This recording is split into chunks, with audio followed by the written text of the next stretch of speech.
الحمدللہ علی احسانہ کہ اللہ کے فضل اور توفیق سے ایک دفعہ پھر اللہ تعالی ہمیں رمضان المبارک کی برکتیں عطا فرما رہا ہے۔ اللہ تعالیٰ نے قرآن مجید میں ارشاد فرمایا ہے کہ یا ایہا الذین آمنوا کتب علیکم الصیام کما کتب علی الذین من قبلکم، اے ایمان والو تم پر روزے فرض کیے گئے ہیں جس طرح کہ تم سے پہلے لوگوں پر فرض کیے گئے تھے، لعلکم تتقون، تاکہ تم پرہیزگار ہو جاؤ۔ روزے کی برکت سے تمہیں تقوی نصیب ہو۔ صوم کا لغوی معنی رکنے کے ہوتے ہیں، یعنی صبح سے لے کر مغرب تک کھانے پینے سے، عمل زوجیت سے رک جانے کا نام روزہ ہے۔ کھانا پینا ویسے بھی اللہ کے حکم سے ہی چاہیے۔ سارے پرندے ہوا میں اڑتے ہیں پر سارے نہیں کھانے چاہیے، وہی کھا سکتے ہیں جن کو شریعت نے جائز قرار دیا۔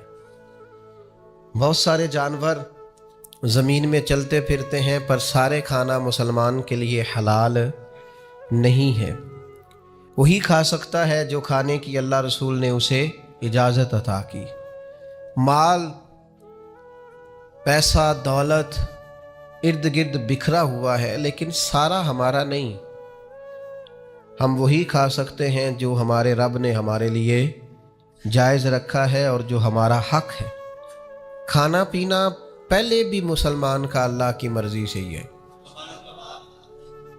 ہر چیز ہر شے کھا سکتا نہیں ہے، بس رمضان میں ایک پابندی اور لگا دی کہ جو جائز بھی ہے، جو حلال بھی ہے، جو طیب بھی ہے، بس تمہارے رب کی مرضی ہے کہ تم نے صبح سے لے کر مغرب تک وہ بھی نہیں کھانا۔ بس پہلے بھی پابند ہے اللہ کے حکم کے، اور رمضان میں ایک پابندی اور کرنی ہے اور روزہ رکھنا ہے۔ اور اس روزہ کتنی کو محبوب چیز ہے، اللہ کو کتنی کو پسند ہے۔ نسائی میں حدیث ہے، ایک صحابی نبی کریم علیہ السلام کے حضور حاضر ہوئے اور عرض کی، یا رسول اللہ صلی اللہ تعالی علیہ وسلم، مجھے کوئی ایسا عمل بتائیں جو مجھے نفع دے۔ مطلق اعمال میں سے جتنے بھی اعمال موجود ہیں اللہ کی رضا کے لیے کرنے والے، ان میں سے اس نے کسی عمل کا انہوں نے سوال کیا۔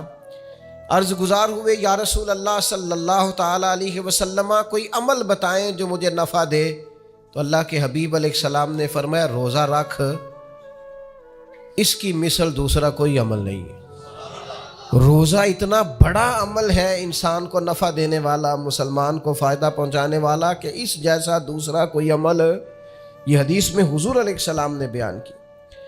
اب روزہ اتنی بڑی سعادت ہے، اور کرنا کیا ہے؟ اللہ کے حکم سے کھانا پینا ہے۔ جس وقت اس نے کھانے سے روک دیا اس وقت رک جانا ہے، جس وقت اجازت دی ہے اس وقت کھا لینا ہے، لیکن نفع اتنا ہوگا کہ حضور فرماتے ہیں اس جیسا دوسرا عمل ہی کوئی نہیں۔ اتنا فائدہ مند کام ہے۔ روزے بڑی غنیمت ہے۔ رمضان المبارک کا مہینہ بڑی سعادت ہے۔ آپ اندازہ فرمائیے کہ نبی پاک علیہ السلام نے، حضرت سلمان فارسی رضی اللہ تعالیٰ عنہ فرماتے ہیں، رمضان سے ایک دن پہلے خطبہ دیا تھا باقاعدہ، اور ہمیں حضور نے رمضان کی عظمتوں سے آگاہ کیا تھا۔ رمضان المبارک سعادت افروز گھڑیاں ہوتی ہیں، اس کا لمحہ لمحہ برکت ہوتا ہے، اس کی ایک ایک ساتھ خدا کا انعام لے کے آتی ہے۔ رمضان المبارک کی ایک ایک گھڑی بخشش، مغفرت، اللہ کی عطا، اللہ کا کرم، اللہ تبارک و تعالیٰ کی رحمتوں سے بھرپور ہوتی، ایسے جیسے چاروں جانب خدا کی رحمت کا میਂہ برس رہا ہوتا ہے۔ بس جن کی جھولیاں پھیلی ہوئی ہوں گی اور جن کے دامن کھلے ہوئے ہوں گے، وہ اپنے دامن رحمت الہی سے بھرپور کر لیں گے۔ لیکن سادی سی بات ہے بھائی، جو آدمی سویا رہے، غافل رہے، اٹھ کے اپنے کمرے کا دروازہ ہی نہ کھولے تو سورج جتنا مرضی چمک رہا ہو اسے کوئی فائدہ حاصل ہوتا نہیں، اسے کوئی روشنی نصیب ہوتی نہیں، کیونکہ وہ تو اٹھا ہی نہیں، جاگا ہی نہیں، بیدار ہی نہیں ہوا۔ صبح کی آب و ہوا بڑی ٹھنڈی ہوتی ہے، بڑی صحت افزا ہوتی، لیکن اگر کوئی لوگ غافل ہی رہے اس میں اور صبح اٹھے ہی نہ، سیر کرے ہی نہ، فجر کو نکلے ہی نہ، اس کی غفلت اس پر طاری رہے، تو جتنا مرضی صبح کا سویرا ہو، جتنی مرضی راحتیں اور رحمتیں ہوں، اسے اس سے نفع حاصل ہوتا وہ تو اسی کو ہوگا جو اٹھے گا، آنکھ کھولے گا۔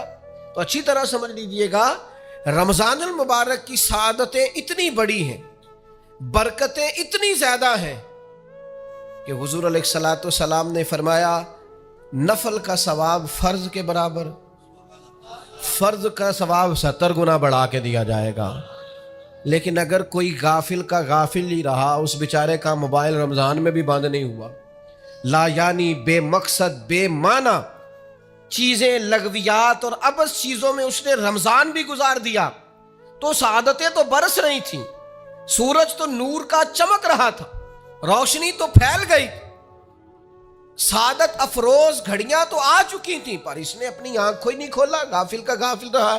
تو اسے کچھ میسر آ سکتا، کچھ غفلت دور کرنی پڑے۔ اب دیکھیے ہمارے ہاں محفل ہوتی ہے، لوگ گلیاں سجانی شروع کرتے ہیں 1 یا 2 دن پہلے۔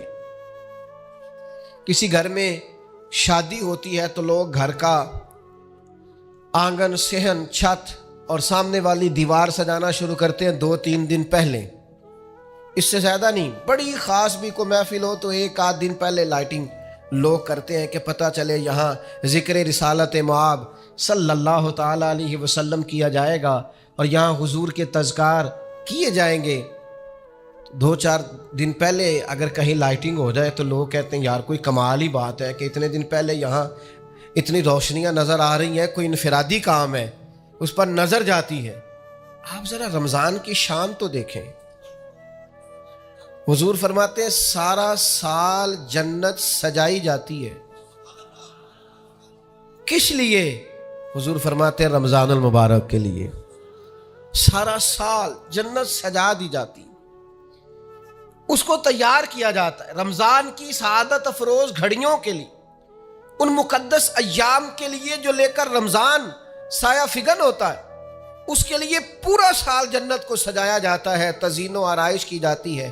اور رمضان آتا ہے تو کریم کے کریمانہ فیصلے ہونے شروع ہو جاتے ہیں۔ کریمانہ فیصلے، ایک کریمانہ فیصلہ ہوتا ہے کہ دوزخ کے دروازے بند کر دو اور جنت کے سارے ہی دروازے کھول دو، اس کو راستہ کیا گیا ہے۔ پھر آپ کو پتہ ہے ایک انوکھی بات بھی آپ سے کرنی ہے، قانون نافذ کرنے والے اداروں کو نا مجرموں کا پتہ ہوتا ہے، ان کو پتہ ہوتا ہے کس جگہ کچھ فسادی لوگ ہیں، وہ دیکھتے ہیں نا ملک میں کوئی خاص مہمان آ رہا ہے جو ملک کے لیے فائدہ مند ہے اور وطن کے لوگ اور وطن کو اس سے فائدہ ہوگا، استفادہ کریں گے لوگ اس کے آنے سے، وہ کیا کرتے ہیں ان فسادیوں کو پہلے بند کر دیتے ہیں، کہتے ہیں ایسا نہ ہو کہ یہ آ کے کوئی خرابی کرے، وہ منع کر دیتے ہیں۔ تو یاد رکھ لیں، سمجھ لیں، حضور فرماتے ہیں شیطان کو بھی قید کر دیا جاتا ہے۔ رمضان آنے والا ہے تو اللہ شیطان کو قید کر دیتا ہے، جکڑ دیتا ہے۔ فرمایا رمضان آ رہا ہے اور میرے بندوں نے اپنی بخشش کرانی ہے، انہوں نے میری عبادت کرنی ہے، انہوں نے روزے رکھنے ہیں، انہوں نے آ کر کے اللہ کے حضور معافیاں مانگنی ہے، اور رمضان کی ہر رات میں 70 ہزار یا بلا مثال و بلا تشبیہ اللہ جانے کتنے بے حساب لوگوں کی رب نے بخشش کرنی ہے۔ تو یہ شیطان بڑا مکار ہے، یہ کھلا ہوا دشمن ہے، کوئی خرابی نہ کر دے لہذا پہلے اسے باندھ دو، خرابی نہ کرے کسی قسم کی اسے باندھ دیا جاتا ہے۔ مہمان بھی آ گیا، خرابی کرنے والا بھی باندھ دیا، لیکن اگر فائدہ لینے والے پھر بھی فائدہ نہ لے تو پھر ان سے کہا جائے گا کہ تمہارے پاس اب کوئی بہانہ بچا نہیں ہے، اب تمہارے پاس کوئی کسی قسم کا عذر باقی نہیں ہے۔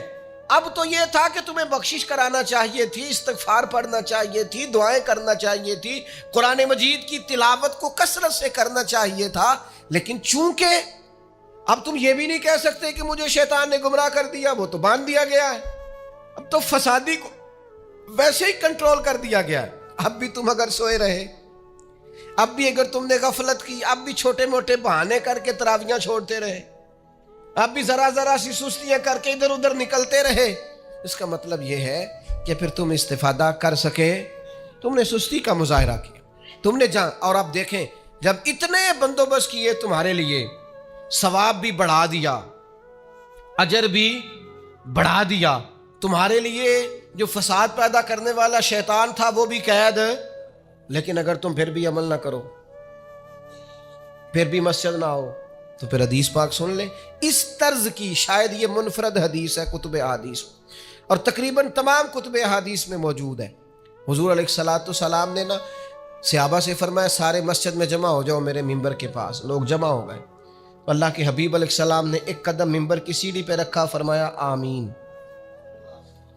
پھر دوسری سیڑھی پہ قدم رکھا تو فرمایا آمین، پھر تیسری پہ قدم رکھا تو فرمایا آمین۔